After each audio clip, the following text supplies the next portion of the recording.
सभी प्रेमियों को हरिओम, राम राम।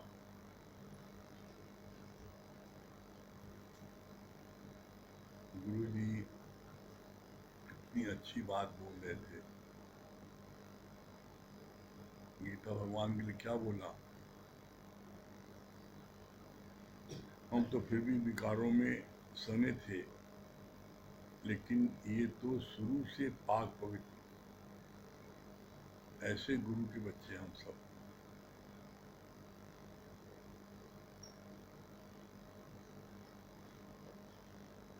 अभी कितना चौथा दिया नहीं, वो कितना भी उसने पानी में 3 नदियों को जल दिया, डाला, पाठ किया, पूजा किया, व्रत रखा, लेकिन जल शुद्ध नहीं हुआ। क्यों?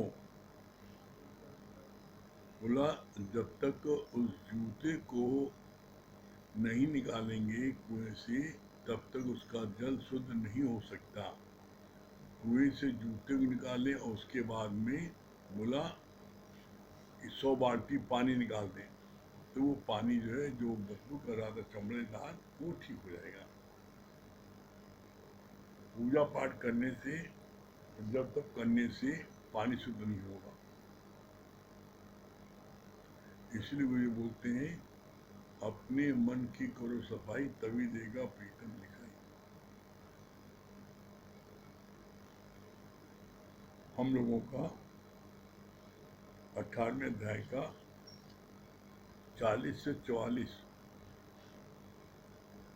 श्लोक चल रहा है भगवद गीता में। कल क्या पढ़ा गया था? तुम सोचते हो हम यतीमों को, हम संस्थाओं को दान करते हैं, पर 20 से आधे से ज़्यादा माल तो टेस्टीज खा जाते हैं। रना से ना आखिर जिसका मरे बतार, रना सो आखिर जिसका विसारी करतार। कल यहाँ तक हुआ था, इसके आगे आज भगवान क्या बोल रहे हैं? कबीर ने सूत का गोला दान किया, उस धागे से मछुआरे ने जाल बनाया और उसमें मछलियां फंसाई, जिसके कारण कबीर को कोढ़ हो गया।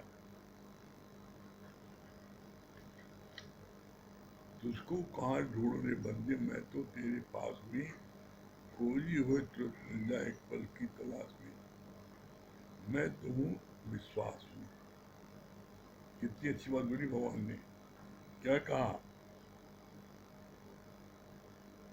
कहा कि कबीर ने सूत का गोला दान दिया और उसका जुल्हन ने क्या किया? जुल्हन ने जाल बनाया और जाल में उसने मछली फंसाई, जिसके कारण से लास्ट में कबीर को कोढ़ हो गया। फिर क्या बोला? मुझको कहाँ ढूंढ बंदे, मैं तो तेरे पास में, खोजिए तुरंत मिल जाए एक पल की तलाश में। क्या बोला? तुम हमें कहाँ ढूंढ रहे हो? हमारे को तुम कहाँ ढूंढ रहे हो? मैं तुम्हारे पास हूँ। बोला खोजी हुए तुरंत मिल जाए एक पल की तलाश में। कैसे? देखो, आप किसी रास्ते से रोज निकलते हो, तुमने कभी ध्यान नहीं दिया नल के लिए, लेकिन किसी दिन तुमको प्यास लगती है रास्ते में, तो तुम उसी रास्ते से 100 बार गुजर चुके हो, तुम्हें नल नहीं पता है। जिस दिन तुमको प्यास लगती है जोर से, तो तुम नल खोजते हो, यहाँ पूछते नल कहाँ है, और जब पूछते 4 लोगों से तो पता लगता है 2 नंबर नल है, तो पानी पी ले तो प्यास बुझ जाती है। इसी तरीके से क्या तुमको परमात्मा की प्यास हुई है? सबसे मुख्य चीज है तुम्हारे अंदर में, क्या परमात्मा की प्यास हुई है? Question mark. अगर परमात्मा की प्यास नहीं हुई है, तो तुम्हें परमात्मा कहीं प्राप्त नहीं होगा। तो अपने अंदर में परमात्मा की प्यास जगाओ, सत्संग की प्यास जगाओ, गुरु की प्यास जगाओ, तो तुम्हें प्राप्त हो जाएगा। फिर क्या बोला, खोजी हुए तुरंत मिल जाए एक पल की तलाश में, और मैं तू हूं विश्वास में। विश्वास में क्या बोला, न मैं काबे में, न मैं कैलाश में, न मैं मंदिर में, न मैं मस्जिद में, मैं तू विश्वास में, और खोजी हुए तुरंत मिल जाए एक पल की तलाश में। जब तुम खोज करते हो तो तुम्हें वो चीज प्राप्त आती है। भगवान ने क्या बोला, मैं तू विश्वास में। तुम जब तक तुम्हारे को गुरु के ऊपर पूर्ण विश्वास नहीं होगा, इसलिए कहते हैं तीन चीजें गुरु के लिए होना जरूरी है। तुम्हें तुम्हारी भक्ति तभी सफल होगी, तुम्हें परमात्मा का दर्शन तभी होगा जब तीन चीजें तुम्हारे अंदर होगी। क्या है, अटूट विश्वास, अतः प्रेम, और अटूट अटूट विश्वास हो गया, अतः प्रेम हो गया, और अंधी श्रद्धा। जब तक तुम्हारे अंदर में अंधी श्रद्धा नहीं होगी, अटूट विश्वास नहीं होगा, और अतः प्रेम नहीं होगा, तब तक तुम्हारे को क्या है, मुक्ति नहीं मिल सकती। मुक्ति तभी मिलेगी जब तुम गुरु पर अंधी श्रद्धा रखोगे, अटूट विश्वास रखोगे, अतः प्रेम रखोगे। क्यों? क्योंकि तुमको रास्ता नहीं पता है कि किस मार्ग से जाएंगे तो हमको मुक्ति मिल जाएगी। ये गुरु जानता है। और जब गुरु कहता है ऐसे चलो, ऐसे घूमो, इधर चलो, तो आप जब बार बार क्वेश्चन करते इधर क्यों जाए, इधर क्यों नहीं जाए, तो गुरु छोड़ देते, जाओ तुम्हारी इच्छा, जहाँ इच्छा जाओ। तो तुम रास्ता भटक जाओगे। अरे भाई, जिसने रास्ता देखा है, मंजिल तक पहुंचा है, तो मंजिल तक तुमको पहुंचा देगा। आप किसी शहर में जाते हो और वहां पर आपको अपने किसी रिलेटिव के घर जाना है, आपको नहीं पता, स्टेशन से उतरते हो और वो रिश्तेदार आपका आ जाता है लेने के लिए, तो आपको किसी बात की चिंता नहीं होती है, आप आराम से ठंडी हवा लेते हो उसके घर पहुंच जाते हो। अगर वो लेने ना आता तो आपको जो है 10 जगह पूछना पड़ता, भटक के इधर से उधर। तो हमें जब गुरु गाइड मिला है और हमको मंजिल तक पहुंचाने की जिम्मेदारी लेता है, गारंटी लेता है, और क्या बोलता है, आओ मेरी नैया में ले जाऊंगा भव पार, तुमको मंजिल तक पहुंचाने की गारंटी लेता है। और उसके बाद भी यदि आप गुरु की नाव पर न बैठो तो क्या करे गुरु, क्या करे हरि। फिर क्या बोला, विश्वास भगवान में नहीं, पर विश्वास अपने स्वरूप में, दिल में बैठा राम रवैया तुझको नजर न आए। पाथर मूरी आप बनाई, आपे ही शीश झुकाए। खिलौने वाले तो ऐसे ही चाबी के खिलौने बनाते हैं, पर भगवान कितना सुंदर मनुष्य बनाता है। जीता जागता खिलौना, घूंघट के पट खोलने तो ये प्रिया मिलेंगे। सदगुरु ही हमारा देह अध्यास रूपी घूंघट खोलता है, तभी हमें परमात्मा का दर्शन होता है। कितनी सुंदर बात भगवान बोल रहे हैं। क्या कह रहे हैं,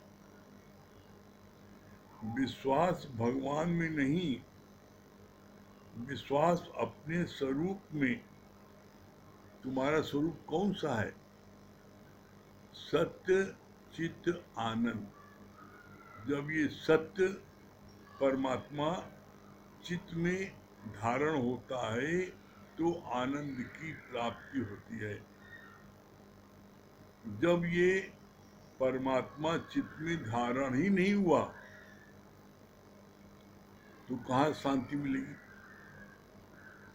तो इसलिए बोला सत्य चित्त आनंद। जब सत्य परमात्मा को अपने चित्त में बैठाओगे तो तुमको आनंद की प्राप्त होगी। ये है फार्मूला। फिर क्या बोला, कितनी अच्छी बात बोली है, दिल में बैठा राम रमैया तुझको नजर ना है, और पाथर मूरत आप बनाई आपे ही शीश झुकाए। क्या बोलना भगवान, दिल में बैठा राम रमैया तुझको नजर ना है, पाथर मूरत आप बनाई। जो पत्थर की मूर्ति कौन बनाता है, कारीगर बनाता है ना, और फिर उसी को शीश झुकाता है, नमन करता है। और जिस परमात्मा ने तुम्हें बनाया है उसको तुम्हें नमन करने में अखर रहा है। तो ये बात भगवान ने बोला कि दिल में बैठा राम रमैया तुझको नजर ना है। परमात्मा दिल में बैठा है और उसको तुम नहीं पहचान रहे हो, और पहचान रहे हो उसको अपने सामने वाले को। तो सामने वाले को नहीं, अपने दिल में बैठे हुए परमात्मा को पहचानो तो तुमको आनंद शांति संतोष मिलेगा। फिर क्या बोला भगवान ने,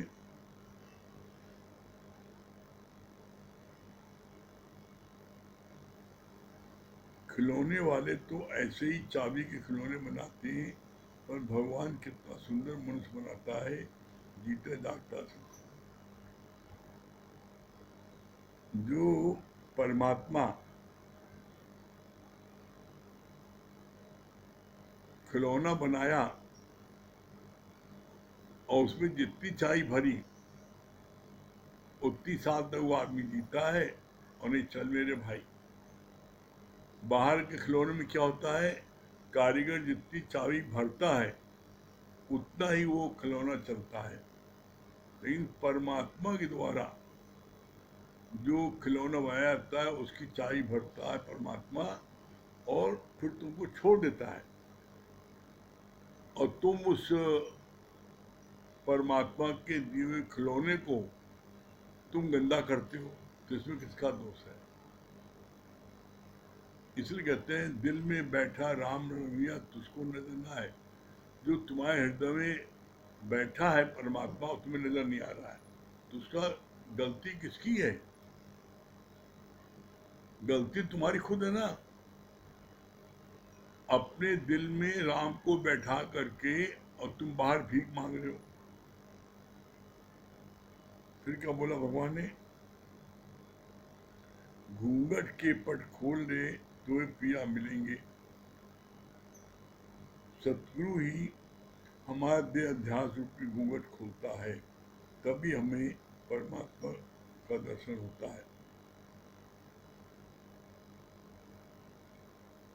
परमात्मा का दर्शन होता है। दादा भगवान ने कहा, तुम्हें कुछ भी दान करने की जरूरत नहीं है, केवल मेरे ज्ञान को आसन करके। दादा भगवान ने कहा, तुम्हें कुछ भी दान करने की जरूरत नहीं है, केवल मेरे दान को ग्रहण करो, मेरे दान को ग्रहण करो। क्या मतलब बोला भगवान ने, तीरथ तप और दान कर मन में धरे गुमान, नानक निष्फल जात है जो कुंचन स्नान। तुम सोचते हो दान पुण्य करने से हमें शांति मिल जाएगी, माला जपने से मंदिर जाने से शांति मिल जाएगी, का ऐसा नहीं। क्या बताया, तीरथ तप और दान कर मन में धरे गुमान, और नानक निष्फल जात है जो कुंचन स्नान। कुंचन माने हाथी। वह जैसे हाथी नदी में नहाने के बाद मट्टी में लोटपोट करता है, तो उसके नहाने के पहले जितनी हाथी के गर्दा लगी होती है उससे 4 गुना ज्यादा गर्दा उसके लग जाती है जब वो नहा के आता है और पानी में लोटपोट करता है, सारी गर्दा उसके चपक जाती है। तो बोला जैसे गर्दा चपक जाती है, इसी तरीके से जो तीरथ तप दान करके लौटते हैं उनके अंदर उसी प्रकार का अहंकार होता है। जैसे कवर पर धूल चढ़ गई, उसी तरीके से उनके मन पर धूल जम जाती है और फिर वो अपने आगे किसी को नहीं समझते। तो बोला तीरथ तप और दान कर, मन में धरे गुमान, नानक निष्फल जात है जो कुछ स्नान। ऐसे में क्या है, तुम्हें ऐसा लगता है कि तुमने बड़ा सत्कर्म किया, लेकिन इसमें सत्कर्म नहीं किया, तुमसे हो गया बदकर्म। क्यों? जो जानी मैं कुछ करता, तब लगे गर्मियों में फिरता। जो जाने मुझसे कुछ नहीं हो, जो जानता है मैं कुछ करने वाला नहीं हूं, तो उसके मन में शांति ना है, ऐसा हो नहीं सकता।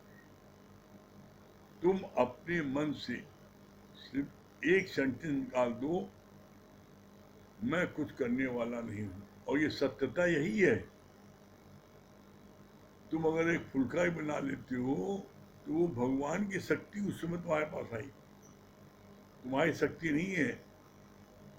आप कभी आजमा के देख लेना, आपने एक फुल्का बनाया किसी के लिए, जिसे बोलते नहीं, आपका जब आपा बिसर जाएगा तब जो है आपसे असली निष्काम होगा। और जब तक आपको अपना आपा बना है, मैं हूं कुछ, जो जाने मैं कुछ करता, तब लग गर्भ में फिरता। जो ये जाने कहे भी नहीं कि मैंने ये किया, मैंने ये किया, तो बोला उसको गर्भ की योनि में आना पड़ेगा। इसलिए अपने को सब तरफ से हटाओ और भगवान के वचनों पर ध्यान दो। ऐसा करोगे तो तुम्हारे अंदर में आनंद की प्राप्त होगी, अन्यथा भटकते रहोगे, कुछ नहीं होगा। और इसीलिए एक लाइन आती है, मन बुद्धि कर दो अर्पण, ज्ञान तभी पाओगे, और मन बुद्धि को चलाओगे तो गुरु से दूर जाओगे।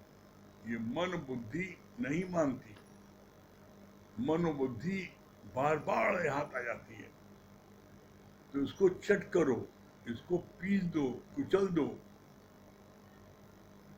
गुरु की आज्ञा में चलोगे तो निश्चित तुम्हारे को मंजिल प्राप्त होगी, निश्चित मंजिल प्राप्त होगी। कोई दुनिया की ताकत तुमको रोक नहीं सकती। करके देखो, आपको अगर मंजिल न मिले तब कहना। हम लोग तो देखते हैं ना, जो 4 दिन का आया है उसको आनंद आ जा रहा है, और जो 14 साल का है उसको आनंद नहीं आ रहा है। क्यों? क्यों? 14 साल आए वो बार बार रटता है, कहता है, ठीक मारता है, लेकिन उसका समर्पण अभी तक नहीं हुआ है। और जिसका समर्पण नहीं होगा उसको कुछ भी प्राप्त नहीं होगा। आप देखो, जो आपका प्यारा होता है तो आपके मन में होता है जितना परमात्मा से हमको प्रसाद मिला है सब उसको दे दो, जो प्यारा है।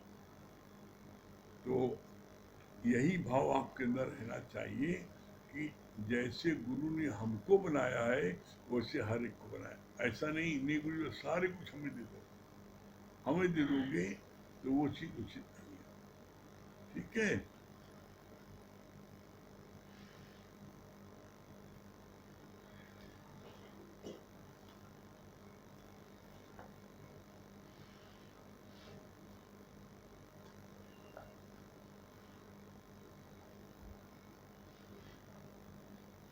बताइए।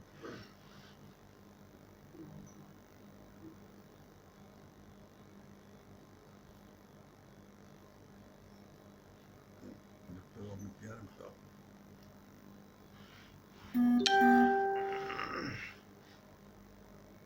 सभी प्रेमियों को हरिओम।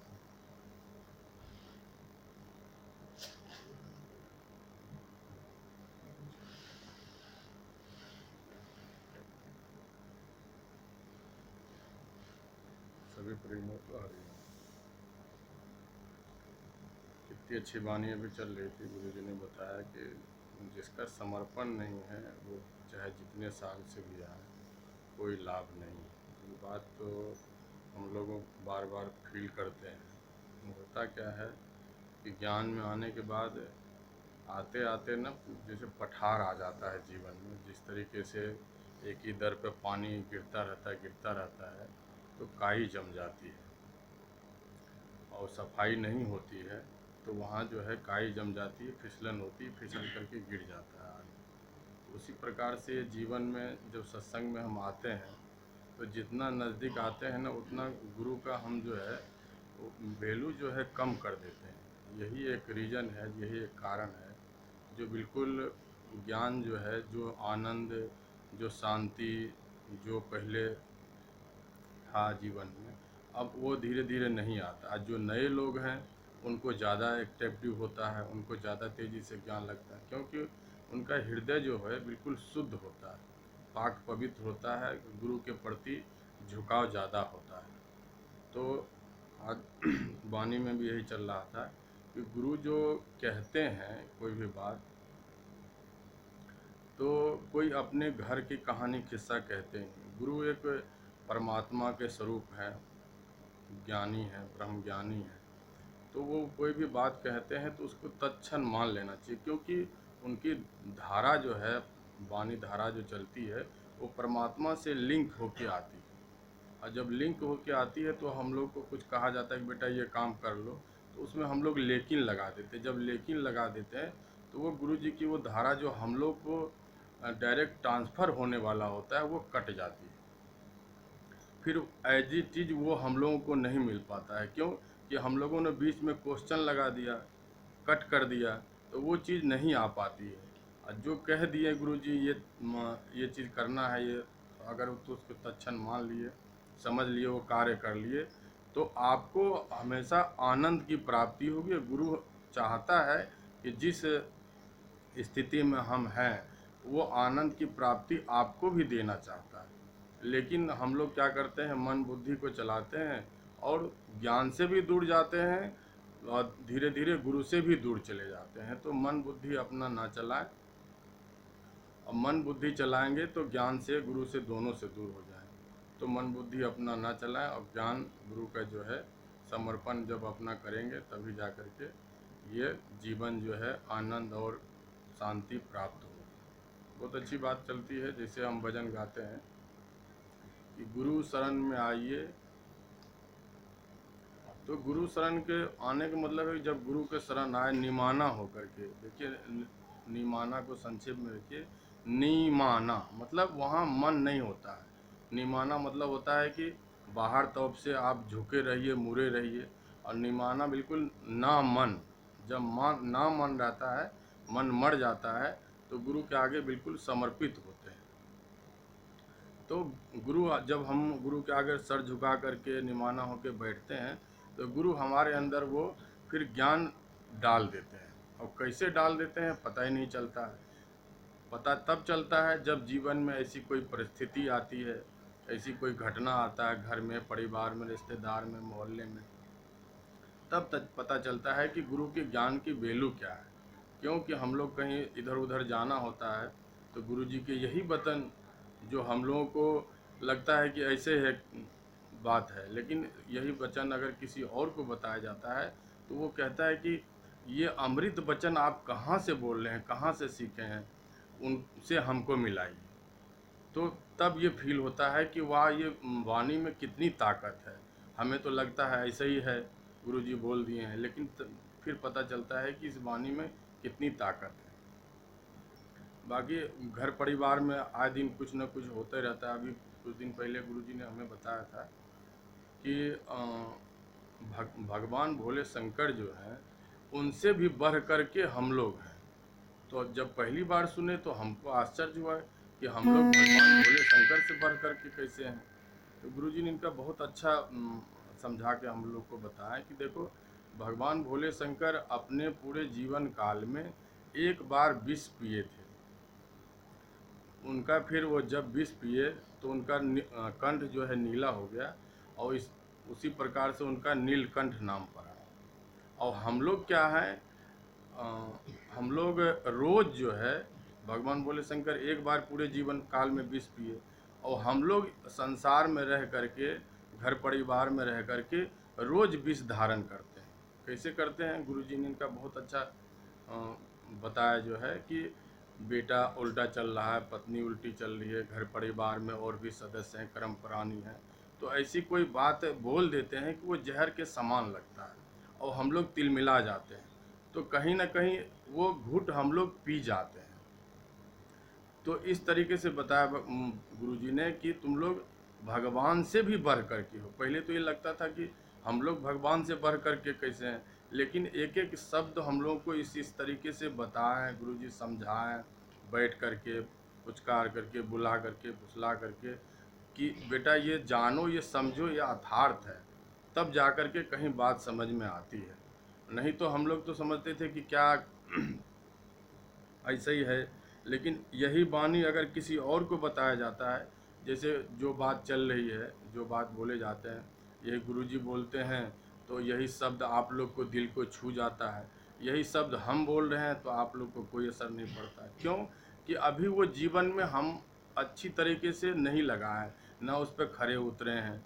जिस तरीके से एक परफेक्ट जो गैनमैन होते हैं, जो बंदूक चलाने के प्रैक्टिस होते हैं, तो वो एक बार निशाना लगाते हैं और बिल्कुल निशाने पे जाता है, लग जाता है तीर गोली जो भी हो। उसी तरह का गुरु जी जो बोलते हैं तो वो आप लोग को बिल्कुल निशाने पर लगता है कि बिल्कुल गुरु जी ये परफेक्ट 100% 200% सत्य बोल रहे हैं। अभी हमने अपने जीवन में वो चीज़ लगाया नहीं है।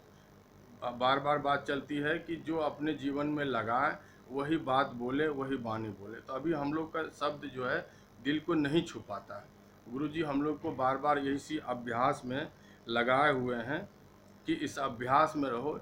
जो हाँ आज हम हैं, कल तुम भी यहाँ हो सकते हो तभी सकते हो जब नित्य का सत्संग लोगे, गुरुजी की वाणी सुनोगे, शाम सुबह का रोज़ का अभ्यास होगा, तब जाकर के ये अचीवमेंट कहीं प्राप्त होगा। ऐसे नहीं कि आए गए और कुछ नहीं। जब गुरुजी का संग करते हैं, कहीं जाते हैं, कहीं आते हैं, तब पता चलता है कि हम लोग तो कई बार इधर उधर कहीं जाना हुआ तो देखते हैं कि हम लोग जहाँ मौका पाते हैं तहाँ चार रंग की बातें करना चालू कर देते हैं, ये कैसे है, वो कैसे है, वो कैसे है। लेकिन हमने जहाँ जहाँ भी संग किया, आज तक हमने कभी नहीं देखा कि इधर उधर की दूसरे कोई बात करते हैं। जिस तरीके से हमेशा बताते हैं कि बेटा अगर तुम्हारा मन खराब है तो जिस तरीके से टीवी का चैनल तुम चेंज करते हो, उसी तरीके से मन में अगर कोई बात आती है तो अपना चैनल चेंज कर दो। देखते हैं कि अगर हम लोग नहीं कर पाते हैं तो बीच में किसी तरीके से गुरुजी इंटरफेयर करके ये बताओ ये कैसा लगा। तो हम लोग किस मार्ग पे थे, जा रहे थे किसी और क्षेत्र में, लेकिन गुरुजी वहाँ से घसीट करके हम लोग को ले आए कि नहीं, वो मार्ग देख रहे हैं ये लोग फंसता चला जा रहा है, उधर से खींच करके फिर सही मार्ग पे ले आते हैं। हम लोग बार बार भटकते हैं, बार बार उस दलदल में फंसना चाहते हैं और फंस जाते हैं, लेकिन बार बार हम लोग को गुरुजी घसीट घसीट के लाते हैं कि नहीं बेटा वो मार्ग सही नहीं है, इस मार्ग पे चलो। इतने तो जो हम लोग को पैदा किए हैं माँ बाप, इतना दुलार, इतना पुचकार, इतना समझाना, तो वो आज तक जीवन में नहीं किए। क्योंकि आज भी देखते हैं जो भी हैं, मम्मी है, पापा हैं हमारे, आज भी कोई कोई बात पे क्रोध हो जाते हैं, मुंह फुला लेते हैं, अरे यार तुमने ऐसे बोल दिया, ऐसे बोल दिया। लेकिन हमने देखा गुरुजी के साथ कई बार ऐसा हुआ कि हमारे अंदर से ना आज चाहते हुए पे भी क्रोध उत्पन्न हो गई। लेकिन आज तक हम ये चीज़ अपने अंदर फील करते हैं कि आज तक हमसे नहीं पूछे कि बेटा बताओ उस दिन तुमने ऐसा क्यों किया। अगर दूसरा कोई होता तो तुरंत वहाँ ऑब्जेक्शन डालते कि तुम्हारी हिम्मत कैसे होगी ऐसे बोलने का। लेकिन आज तक नहीं पूछे कि तुमने उस दिन ऐसे क्रोध क्यों किया, क्या कारण था, क्या रीज़न था, उस तरफ ध्यान ही नहीं था। तो ये सब चीज़ें जो है बातें बिल्कुल दिल को घर कर जाती है कि वाकई में शरीर रूपी में देखने में आते हैं कि एक साधारण है, लेकिन वाकई में परमात्मा ही है गुरु के रूप में, जो हम लोग को हर तरफ से पकड़ पकड़ करके लाते हैं कि सही रास्ता चलो बेटा, ये रास्ता तुम्हारे लिए नहीं है, ये रास्ता तुम्हारे लिए है। तो जब जीवन में ज्ञान लगता है धीरे धीरे धीरे धीरे, तब ज्ञान की वैल्यू पता चलती है कि हाँ, हम कहाँ पे खड़े हैं, कहाँ पे स्थित हैं।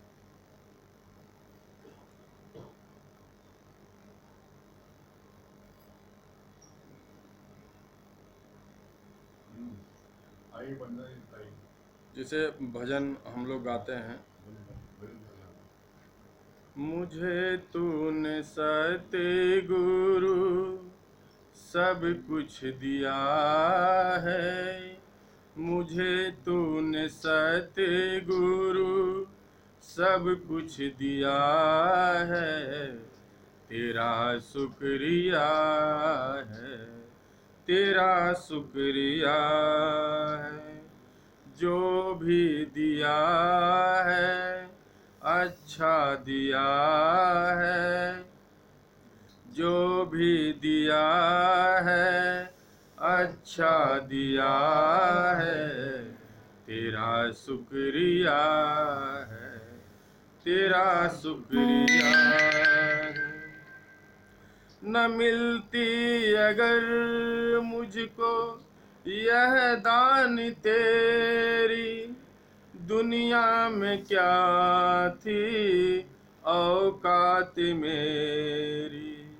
न मिलती अगर मुझको यह दान तेरी, दुनिया में क्या थी औकात मेरी। तुम्ही ने तो जीने के काबिल किया है, तेरा शुक्रिया है, तेरा शुक्रिया है। लगता है कि इसे ये भजन एक भजन है, लेकिन हम लोग जीवन में फील करते हैं कि आज जो भी गुरु जी ने दिया है, यहाँ सत्संग में आने के बाद भौतिक जगत में भी आध्यात्मिक में भी जो कुछ मिला है, अब ये फील होता है कि ये पता नहीं कैसे हमें तो अब मिला है, लेकिन ये भजन की लाइन इतना पहले कैसे बन गया। तो ये सोच सोच के मन गदगद होता है कि गुरु जी ने तो अब हमें ये चीज़ दी है, लेकिन ये भजन के लाइन में पहले कैसे इतना लिख दिए हैं। तू ही है मालिक मेरी जिंदगी का, सहारा है मुझको तेरी बंदगी का। तू ही है मालिक मेरी जिंदगी का, सहारा है मुझको तेरी बंदगी का। जो कुछ लिया है तुम्ही से लिया है, जो कुछ लिया है तुम्ही से लिया है, तेरा शुक्रिया है, तेरा शुक्रिया है। मिला है खजाना बदौलत तुम्हारी, जीवन की बगिया खिली है हमारी। मिला है खजाना बदौलत तुम्हारी, जीवन की बगिया खिली है हमारी। उसे क्या कमी है जो तेरा हो गया है, उसे क्या कमी है जो तेरा हो गया है, तेरा शुक्रिया है, तेरा शुक्रिया है। मुझे तूने सतगुरु सब कुछ दिया है, तेरा शुक्रिया है, तेरा शुक्रिया है। हुकूमत तेरे का तलबदार हूँ मैं, तेरी रहमतों का कर्जदार हूँ मैं। हुकूमत तेरे का तलबदार हूँ मैं, तेरी रहमतों का कर्जदार हूँ मैं। दिया मैंने कुछ नहीं, लिया ही लिया है। दिया मैंने कुछ नहीं, लिया ही लिया है। तेरा शुक्रिया है, तेरा शुक्रिया है। मुझे तूने सतगुरु सब कुछ दिया है।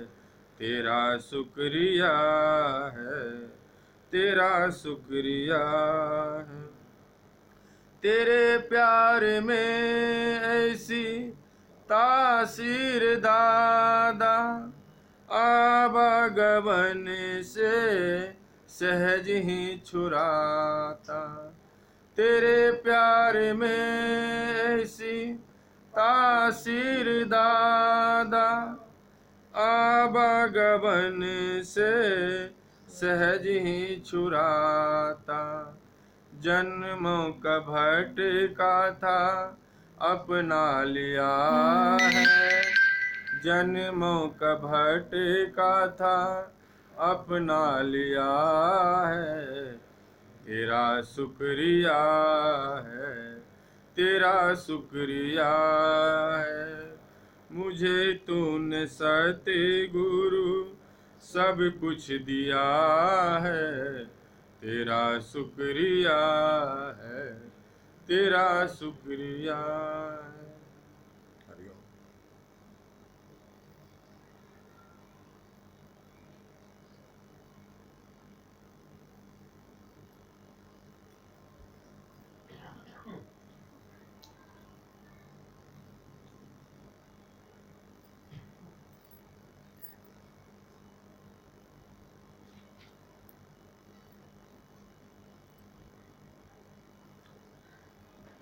सभी सत्संगी भाइयों के बहुत बहुत शुक्राने हैं, बहुत बहुत प्रणाम है।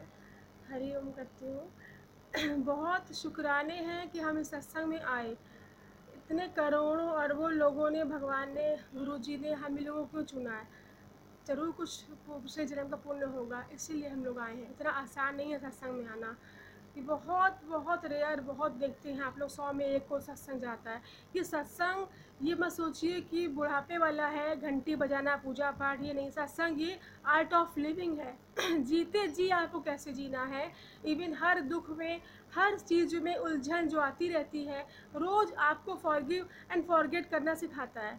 रोज़ उसको भूलना, हर रोज़ मीन्स कि हर सेकंड, हर पल कुछ होता है तुरंत हटो, उससे हटो, उससे हटो। ये होता है, ये सीखते हैं हम लोग। और ऐसे ये पॉसिबल नहीं है कि हमने एक दिन अटेंड कर लिया और हम उस पर अप्लाई कर रहे हैं। नहीं, रोज़ की सफाई बहुत ज़रूरी है। रोज़ सफाई इसलिए ज़रूरी है कि रोज़ मन में हर सेकंड ख्याल आते रहते हैं। तो शुक्राने हैं भगवान के, जो उन्होंने हम लोग को चुना। शुक्राने हैं गुरु जी के, जो हम लोग को इतनी मेहनत, पूरा अपना टाइम सब कुछ समर्पण करके बैठे हुए हैं।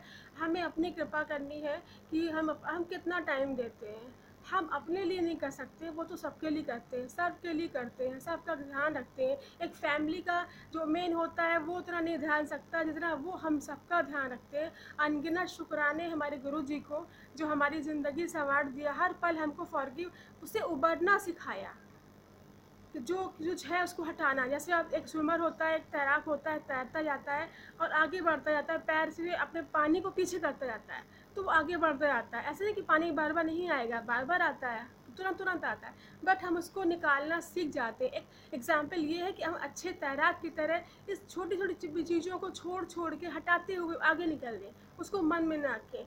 बिल्कुल सही बात। अगर मन में आप रखते हो तो डिप्रेशन का कारण वही बनता है। हटाना सीखो। अगर एक की लाइफ में प्रॉब्लम है या कुछ है तो हम मान सकते हैं कि हमारी लाइफ में प्रॉब्लम है, लेकिन सबकी लाइफ में कुछ कुछ प्रॉब्लम है, तो इट मीन्स कि ये चीज़ कॉमन है। अगर उसको लेके बैठेंगे ना तो हम अपने नुकसान करेंगे। और कोई आपको सपोर्ट नहीं करे कि आप आगे राइज करो। हर कोई आपकी लेग पुलिंग करता है। आपको निकलना है, अपने आप को, अपना मानसिक संतुलन बना के रखना है। और बहुत शुक्राने हैं सत्संग की, सत्संग का। ये हमको मिला, गुरु जी की कृपा मिली। हम बार बार हम लोग ये बोलते हैं, हम लोग को कितना टाइम अपना सर्वस्व लुटा कर बैठे हुए हैं। भगवान से यही विनती है कि अंत तक हम लोग सत्संग से नित्य रहें, आते रहें, और कोई बाधा, कोई विघ्न न हो, हम लोग आते रहें। हर पल कुछ न कुछ, हर सेकंड हम लोग सीखते हैं। यहाँ सत्संगी भाई बहनों जितने भी हैं, सब एक फैमिली की तरह हैं। सब सब अपनी रोज़ रोज़ उन्नति कर रहे हैं, सब सीख रहे हैं, रोज़ अपने को हटा रहे हैं अच्छे तरह की तरह। हमेशा रोज़ चीज़ें आती रहती हैं, लेकिन हमें उठाना है, अपने आप को कहना नहीं, कुछ भी आया हटाना है, नहीं ऐसा नहीं करने का, ठीक है। तो बहुत शुक्राने हैं, अनगिनत शुक्राने हैं गुरुजनों के और इस सत्संग का। ये इसी बेस पे एक सत्संग वाला है, ये भजन है, समर्पित करती हूँ।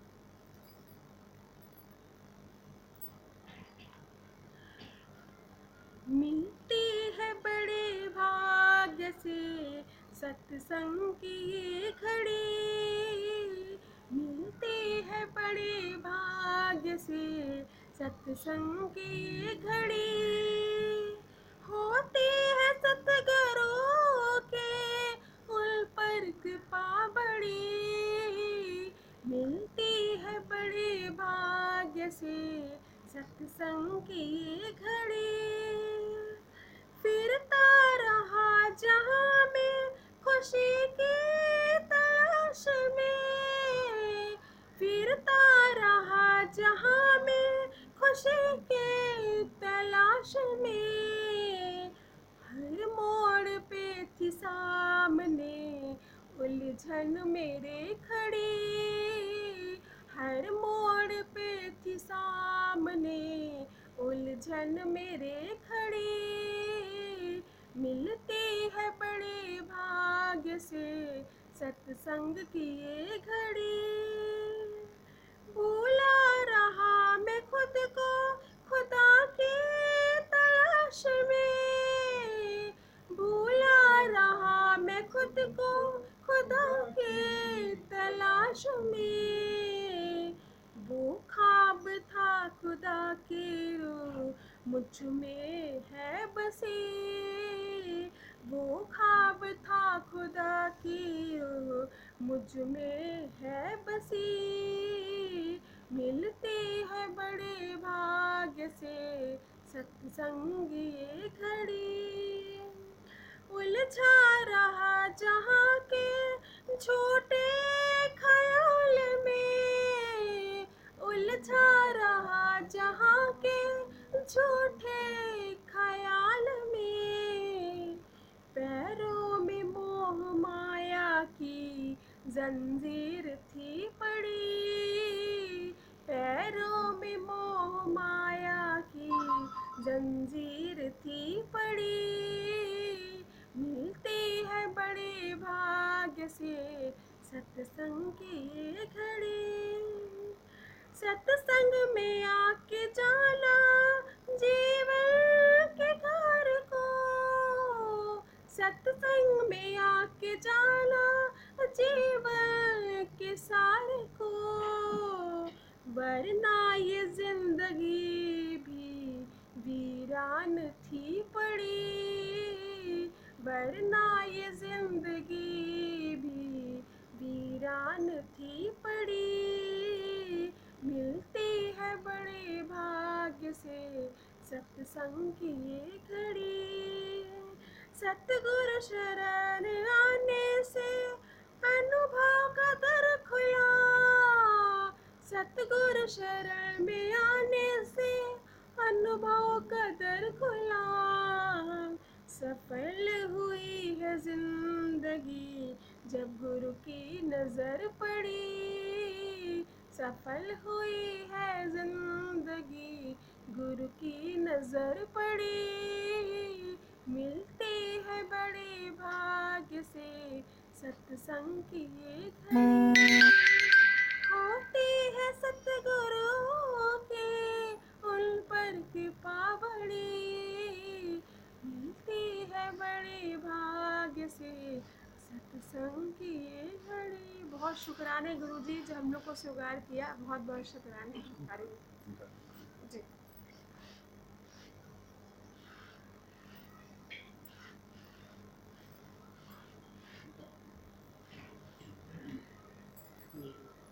हाँ नीलू जी,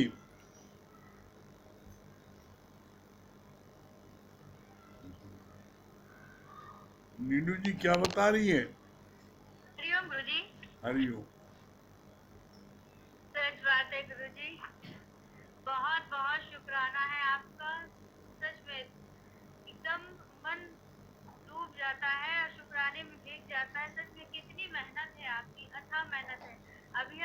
रहे थे और सभी प्रेमी देख रहे थे कि आज जब सुबह भी देखे, सच में सुबह से आप बैठे हुए हैं, एक ही पोजीशन में बैठे हुए हैं।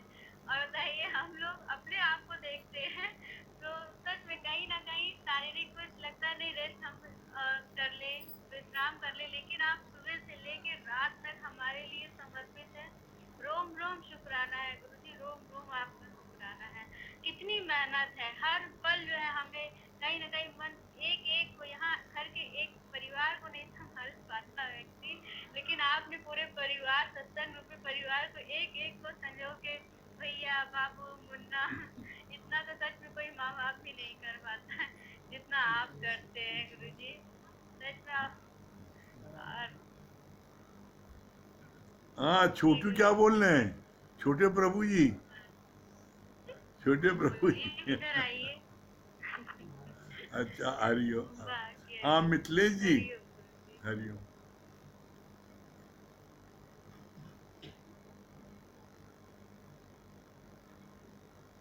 मिथिलेश जी। जी भैया, हाँ आवाज आ रही भैया? हाँ, आ रही। क्या बता रही मिथिलेश जी? हाँ भैया, हैप्पी रक्षाबंधन। हाँ, सेम टू यू। आज थैंक यू। रक्षाबंधन है भैया, सच में लगता है कि गुरु का ही बंधन जो है, प्यार का बंधन, सच्चा बंधन है। उसके प्यार में हमेशा इसी तरह बने रहें, यही निकल रहा था। और आज अभी बात चल रही थी कि गुरु हमारा सही मार्गदर्शन करता है। बात चल रही थी कि गुरु हमारा सही मार्गदर्शन करता है, हमारी दिशा को मोड़ देता है और हमें कैसे देह अध्यास से ऊपर करके आत्मा में टिकाता है। ये गुरु ही हमें बताता है, तभी हम उसमें टिक पाते हैं, वो हमें सच्ची दिशा देता है। बहुत अच्छा लगा। इसी तरह शुक्राने हैं आपके। बहुत बहुत अच्छा लगता है भैया, मन बहुत आनंदित है, बहुत प्रसन्न है। सच्चे शाम का सत्संग है और खुश है। इसी तरह लगता है ध्यान लगा रहे, ऐसी शक्ति प्रभु दे और इसी तरह जुड़े रहें। बहुत सुंदर। शुक्राने हैं हरिओम। जी। हाँ, किरण जी, डॉक्टर किरण, दिल्ली। हरिओम गुरुजी। हरिओम। हरिओम हाँ, क्या बता रही डॉक्टर किरण? जी। आपका बहुत बहुत शुक्रिया गुरुजी। रक्षाबंधन आपकी। आपका, आप हाथ ही हम लोग के सिर पर बना रहे, यही हम लोग आशीष चाहते हैं। और जब से हम आपके सत्संग में आए हैं, तब से हमारा दिल बहुत खुश हो गया है। अब हर चीज अच्छी लगती है, हर जगह मन लगता है। और मैं इसके लिए आपके लिए एक छोटा सा भजन गाना चाहती हूँ। हाँ, सुनाइए सुनाइए आगे सुनाइए। गुरुवर नमन है तुमको, हे पाप ताप हारी, तन मन सहित समर्पित पूरे भावना हमारी।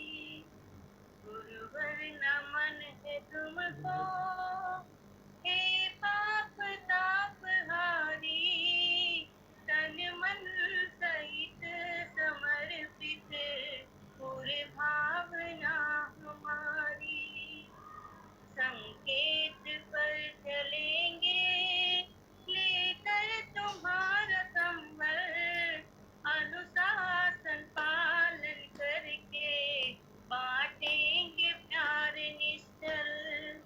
हमको सदा निभानी है अपनी जिम्मेदारी, तन मन सहित समर्पित पूर्ण भावना हमारी। गुरुवर नमन है तुमको, हे पाप ताप हारी, तन मन सहित समर्पित पूर्ण भावना हमारी।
भावना हमारी, गुरुवर नमन है तुमको, हे पाप ताप हारी, तन मन सहित समर्पित गुरु भावना हमारी।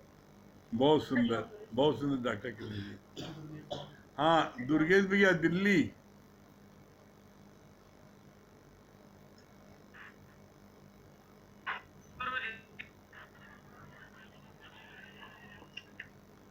हाँ क्या बता रहे दुर्गेश भैया? हाँ गुरुजी, बहुत अच्छी बात बताया ना आपने कि चारों तरफ से ध्यान हटा के परमात्मा में, गुरु में ध्यान रखो, उनकी वाणी को, उनकी बातों को मनन करो, चिंतन करो, है तभी आपको सच्ची आनंद की प्राप्ति होगी। ये बात बहुत अच्छी लगी गुरुजी। और पूजा जी क्या बता रही हैं? ये गुरुजी ये बात बहुत अच्छी लगी ना कि मन बुद्धि कर दो अर्पण, तभी ज्ञान पाओगे, और अब मन बुद्धि चलाओगे तो गुरु से पूछ पाओगे। ये बात बहुत अच्छी लगी। हाँ क्या सुना रही है पूजा जी? जी गुरुजी, इसके लिए तो गुरुजी तैयार बैठे रहते हैं।